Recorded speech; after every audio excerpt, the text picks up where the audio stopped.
To help you better understand pricing and its impact on marketing strategy, let's walk through just a couple of problems that you might see again on an exam, but also point out the importance of pricing for the profitability of the organization.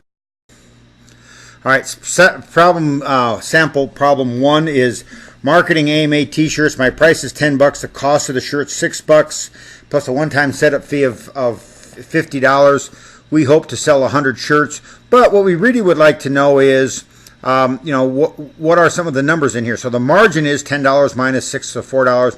Revenue, if I sold 100 shirts, would be $1,000. Profit, if I sold 100 shirts, would be $350. And the break-even point is only 13 units. You can walk through this example using the formulas that we had previously.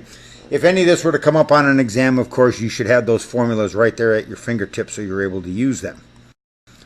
Sample problem 2, the marketing AMA license plate frames. All right, so suggested price is $12 per frame plus that's $6 one-time setup fee of the price is $12, the cost is $6, and a one-time setup fee of $240.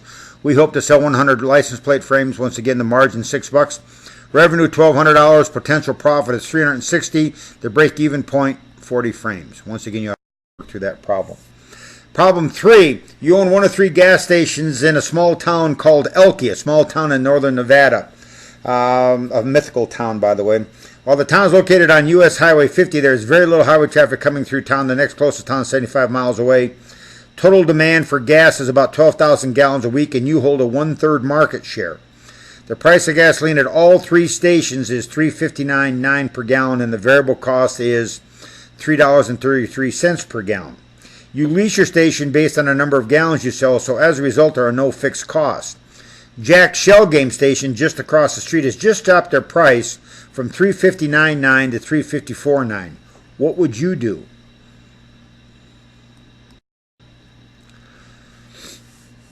All right, remember the break-even analysis that we talked about before? We talked about this before. So we have a sample break-even chart here. This is, and this was in your book.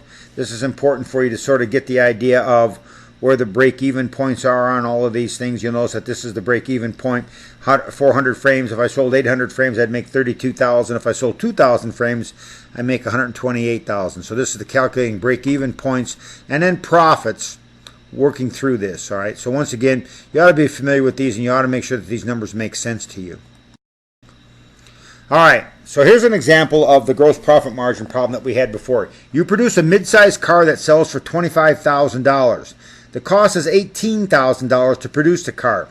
If you suddenly decide you need to provide a rebate, a $3,000 rebate, that is a cash rebate, how many more cars do you need to sell to obtain the same amount of profit as before the rebate?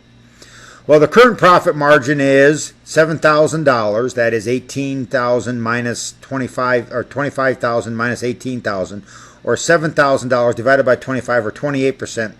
The price reduction is a 12% reduction in price, and so I can easily make this calculation. That is 28 divided by 28 minus 12, which is 0.16 minus 1.